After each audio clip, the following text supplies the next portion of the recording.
అస్మద్గురుభ్యో నమః. శ్రీమాత్రే నమః.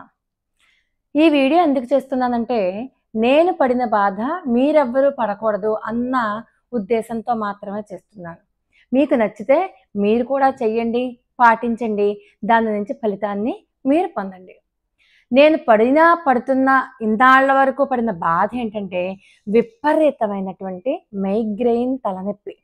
ఎంత తలనొప్పి వస్తుందంటే, ఒక్కొక్కసారి ఆ పెయిన్ కిల్లర్స్ 2, 3 కూడా వేసేసుకుంటాను. 3 మాత్రలు వేసుకున్నా కూడా ఎటువంటి ఫలితం కలగదు. అంటే అసలు నిజానికి పెయిన్ కిల్లర్సే వాడకూడదు. అలాంటిది 2, 3 అసలు వాడకూడదు. మీరెప్పుడు కూడా అలాంటి పొరపాటు చేయకండి. అందుకని నేను చేస్తున్నటువంటి పొరపాటు మీరు చేయకూడదు అన్న ఉద్దేశంతో చేస్తున్నాను. అంత విపరీతమైనటువంటి తలనొప్పికి నేను తట్టుకోలేక చేసిన పని. కానీ మీకు ఆ దుస్థితి రాకూడదు, అలాంటి పరిస్థితి రాకూడదు అన్న ఉద్దేశంతో చెప్తున్నాను. నా స్నేహితురాలు ఒక ఆవిడ చెప్పారు. ఏంటంటే, మనకి నల్ల నువ్వులు తెలుసు కదా! ఆ పరిహారం చెప్తున్నాను చూడండి. నల్ల నువ్వులు కనబడుతున్నాయండి? ఇదిగో నల్ల నువ్వులు. ఇదిగో చూడండి. ఈ నల్ల నువ్వులు ఉన్నాయి కదండీ! ఈ నల్ల నువ్వుల్ని శుభ్రంగా తెచ్చుకోండి బజార్ నుంచి. తెచ్చుకున్నాక దాన్ని ఏం చేస్తారంటే శుభ్రంగా గాలించి, కడిగేసి ఇసకంతా దిగిపోతుంది కిందకి. చక్కగా ఆరబెట్టేసుకోండి. లేకపోతే ఆ ఇసకంతా లోపలికి వెళ్ళిపోతుంది మరి. అప్పుడు ఏం చేయాలంటే బాగా ఒక నీడలోనే ఒక 2, 3 రోజుల్లో ఆరిపోతాయి. చక్కగా తడుపుతాం కాబట్టి తడి లేకుండా ఆరబెట్టేసుకుని ఒక మంచి సీసాలో భద్రపరిచేసుకోండి. అది 21 రోజుల పాటు విడవకుండా ప్రతిరోజు పరగడుపున చెయ్యాలి ఈ యొక్క పరిహారం.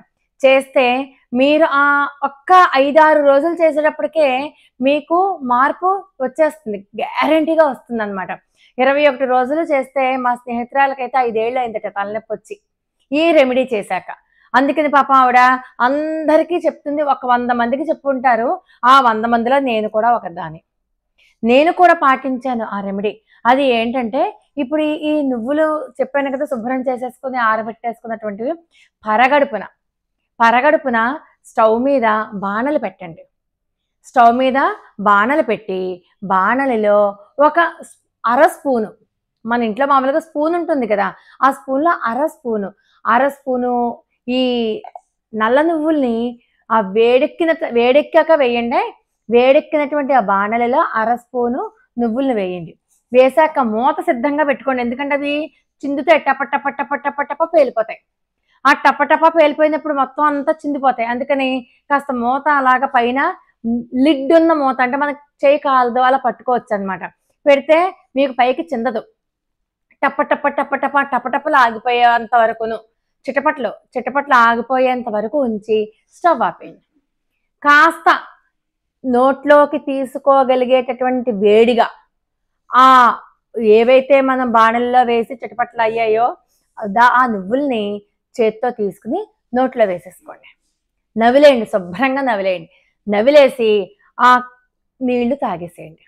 నవిలేసి మంచినీళ్ళు తాగేసేయండి. ఇదంతా కూడా లేచిన వెంటనే పరగడుపున చేయాల్సినటువంటి పద్ధతి. అయ్యో నేను ఉపవాసం ఉన్నానండి, నేను ఏమి తినకూడదండి ఇవాళ, అదండి ఇదండి అని చెప్పకండి. ఇది వైద్యపరంగా చిట్కా కాబట్టి, వైద్యో నారాయణో హరిహి, వైద్యుడే నారాయణ స్వరూపుడు కాబట్టి ఏమో నా చేత ఆ శ్రీమన్నారాయణుడే చెప్పించాడేమో ఈ మాట మీ అందరికీ, అమ్మవారే పలికిస్తున్నారేమో అని భావించి దాన్ని చెయ్యండి. ఖచ్చితంగా మీరు ఫలితాన్ని పొందుతారు.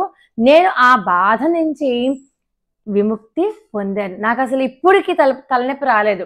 అది మానేసి నేను 21 రోజులు అయ్యాక నాకెందుకునో ప్రయాణం ఒక వారం రోజుల పాటు తీసుకోవడం అవ్వలేదు. నేను ఇంకా కంటిన్యూ చేద్దాం అనుకున్నాను. మధ్యలో గ్యాప్ వచ్చింది, మానేసాను. తలనొప్పి వస్తుందో రాదో చూద్దాం అని టెస్టింగ్ అనమాట. ఈ రోజు దాకా నాకు తలనొప్పి రాలేదు. మళ్ళీ అంత భయంకరమైనటువంటి బాధని నేను అనుభవించలేదు. కాబట్టి నేను అనుభవించిన బాధ, చూసిన నరకం మీరెవరు చూడకూడదు. అందరూ హాయిగా, సంతోషంగా, ఆనందంగా ఉండాలి అని కోరుకున్నాను కాబట్టి ఈ వీడియో చేయడం జరిగింది. మీ అందరికీ నచ్చితే పాటించండి. టెస్ట్ చేసి చూసుకోండి. ఒకసారి నేను చెప్పిన నిజమో కాదో మీరే పరీక్ష చేసి చూసుకోండి. నేను ఎన్నో సాధనలు చేశాను, యోగా చేశాను, మెడిటేషన్ చేశాను. యోగాకి, మెడిటేషన్‌కి కూడా లొంగలేదు నా తలనొప్పి. కేవలం ఈ పరిహారానికి మాత్రమే లొంగింది. నా స్నేహితురాలకి ఈ పరిహారం చెప్పినటువంటి నా స్నేహితురాలకి ఈ వీడియో పరంగా ధన్యవాదాలు తెలుపుకుంటూ లోకా సమస్త సుఖనోభవంతు మరి ఒక అద్భుతమైన వీడియోతో మళ్ళీ కలుసుకుందాం. అంతవరకు నమస్కారం.